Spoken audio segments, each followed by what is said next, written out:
안녕하세요. 경제 지식이 쑥쑥 상식이 톡톡 터지는 경제 통계 바로 보기 시간입니다. 네. 오늘은 미국의 조세재단이죠. 여기서 매년 세금 경쟁력 지수를 발표하고 있는데 이 세금 경쟁력 지수에 대해서 이병태 교수님과 이야기를 나눠보겠습니다. 교수님 안녕하세요. 네, 안녕하세요. 네.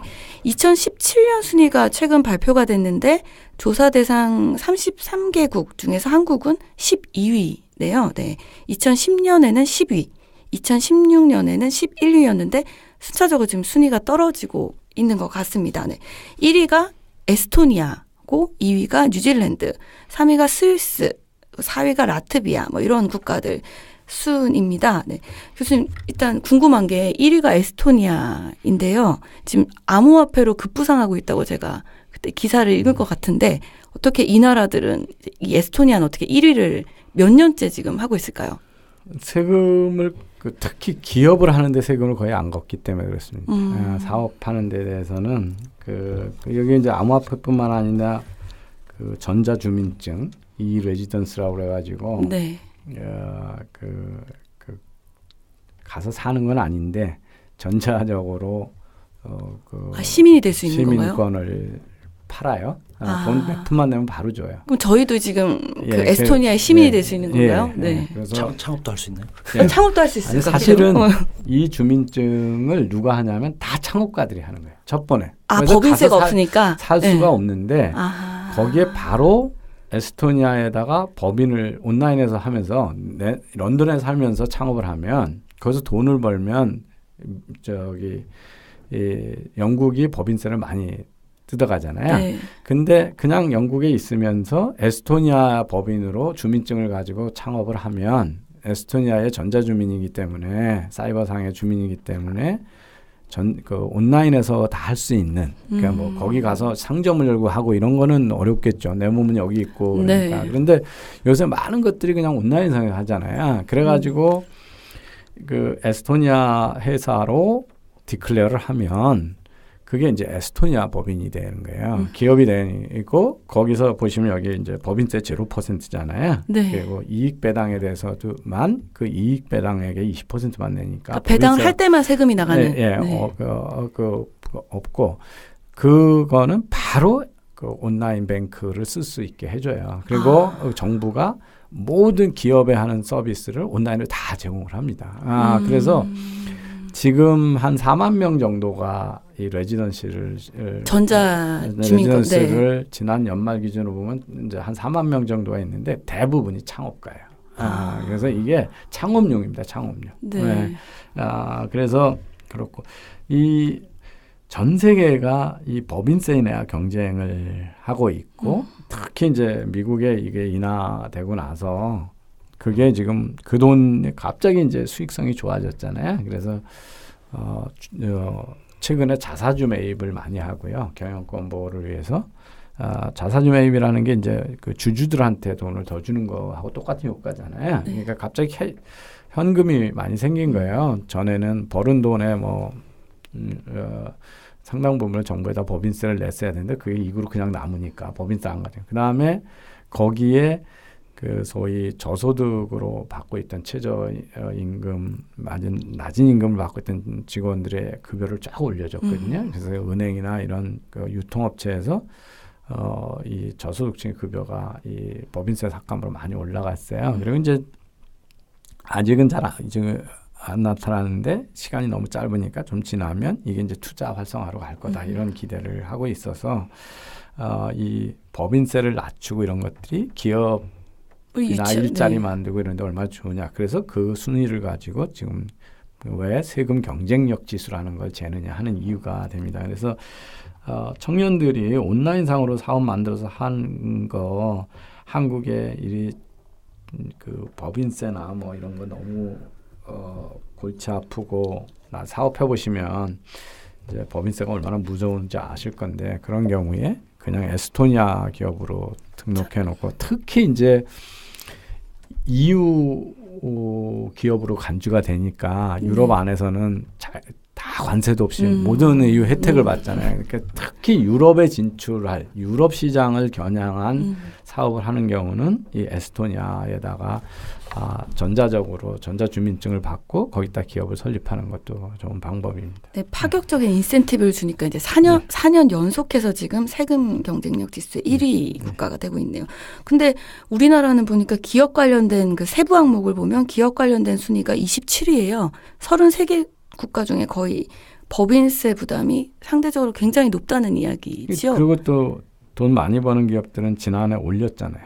법인세 더 올려서. 네, 올렸어요. 그러니까 유일하게 전 세계에서 다 법인세 인하 경쟁을 하는데 올린 나라예요. 우리나라가. 네. 그래서 제가 막 그거 때문에 막 비난도 많이 하고 화도 내고 그랬는데요. 우리나라가 이 소비세가 3위로 돼 있잖아요. 네. 이게 이제 우리나라의 세금에서 개인이나 이 등급이 높은 거가 조금 소비세 순위는 경쟁력이 생각보다 높게 나왔다는 왜냐하면, 게 우리나라는 다른 나라는 세일즈 텍스라고 그러고 우리는 밸류 에디드 텍스라고 하잖아요. 부가가치세잖아요. 네네. 그래서 이 우리나라 부가가치세가 누구한테 불리한 거냐면 최종 소비자는 무지 불리한 세금입니다. 그렇죠. 네. 왜냐하면 다른 나라에 세일즈 텍스면 뭐 3%도 있고 5% 있고 8% 우리 10% 네. 다 부담하잖아요. 근데 기업 입장에서는 내가 100원어치 사가지고 150원어치를 만들어서 팔았다. 그러면 원래 세일즈 텍스라고 하면 150원에 대해서 그냥 그거에 몇 %를 때리는 건데 우리는 어떻게 되냐면 부가가치세는 내가 추가로 만든 부가가치는 100원어치의 자료를 사서 150원에 팔았으니까 50원 빼지 않고 50원에 대해서만 세금을 내는 거거든요. 그래서 그거에 대해서 이제 10%를 내는 거예요. 그러니까 근데 이제 그래서 기업은 3개월 만에 한 번씩 부가세 정산을 하잖아요. 그러니까 기업 입장에서는 이 세일즈 텍스가 무지 낮아요. 왜냐하면 자기가 산 게 많으니까 거기서 산 거 원가 쪽에 들어가는 분을 다 빼고 비용 정산하니까 차이 금액에 대해서 10%니까 극도로 적잖아요. 근데 우리는 뺄 게 하나도 없죠. 최종 소비자는. 그렇죠. 기업이 아니니까. 네. 그러니까 10%를 다 부담하잖아요. 이제 그래서 우리나라 소비세 3위라고 하는 건 기업 입장에서 3위고 개인 입장에서는 낮은 거죠. 나쁜 거죠. 그래서 그게 있고요. 개인 소득세도 우리가 8위예요. 네. 이것도 사실은 평균을 해서 이렇게 돼요. 기업하는 사람 입장에서 보면 돈 많이 내는 사람들이 우리나라가 누진율이 어마어마하게 해가지고 사실은 전체 근로소득자의 한 44%, 48% 세금을 전혀 안 내거든요. 그러니까 이분은 좋죠.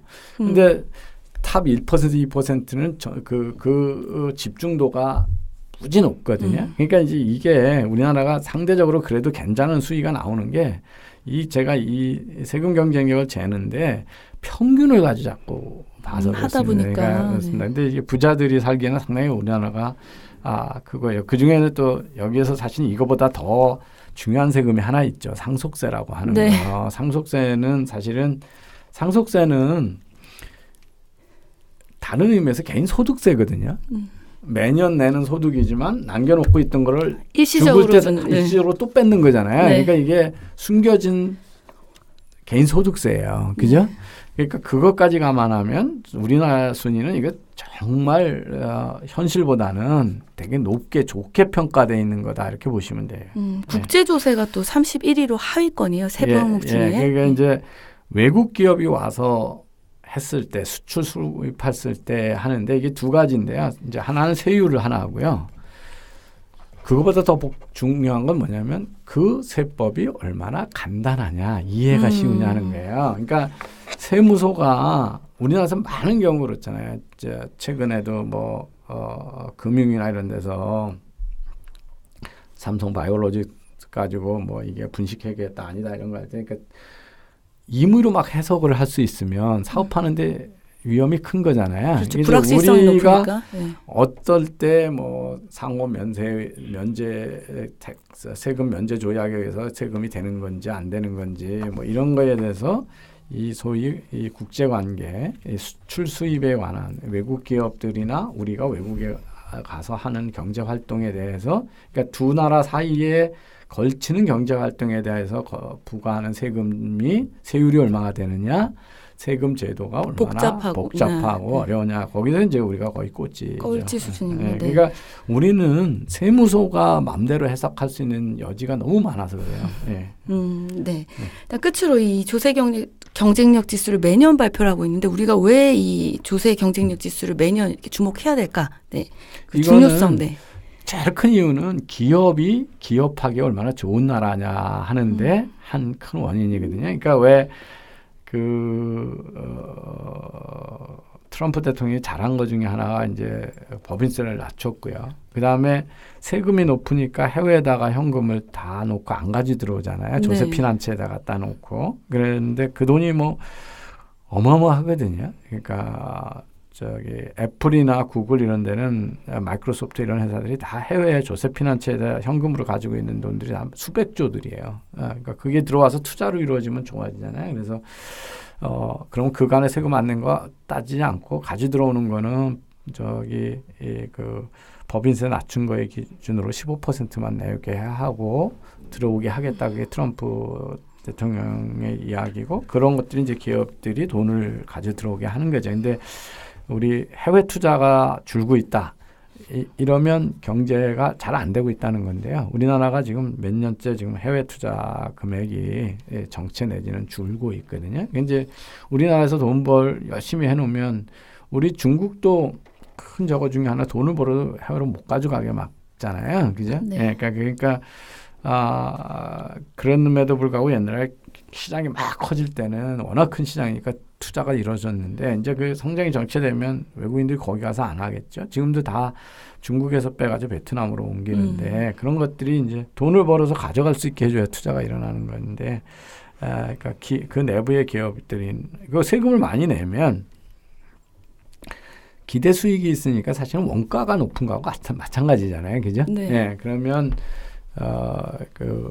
기대 수익률이 낮은데 값싼 자금이 들어올 리가 없죠. 그러니까 내가 돈을 빌려주는데 베트남에서 하면 저 회사는 20% 영업이익률이 날 텐데 한국에 가서 하면 3%밖에 안 낸다 그러면 부도 확률이 이익률이 낮은 쪽이 훨씬 높은 거잖아요. 네. 그러니까 이익률이 높은 쪽에는 값싸게 대출이 이루어지는 반면에 이쪽이 낮은 쪽에서는 대출이 안 일어나겠죠. 그래서 그런 것 때문에 그 기업들의 경제활동 관점에서 이 조세 경쟁력이라는 걸 많이 얘기를 하고요. 개인도 이겁니다. 상속세하고 소득세가 많으면 개인들이 어떤 일을 할까요?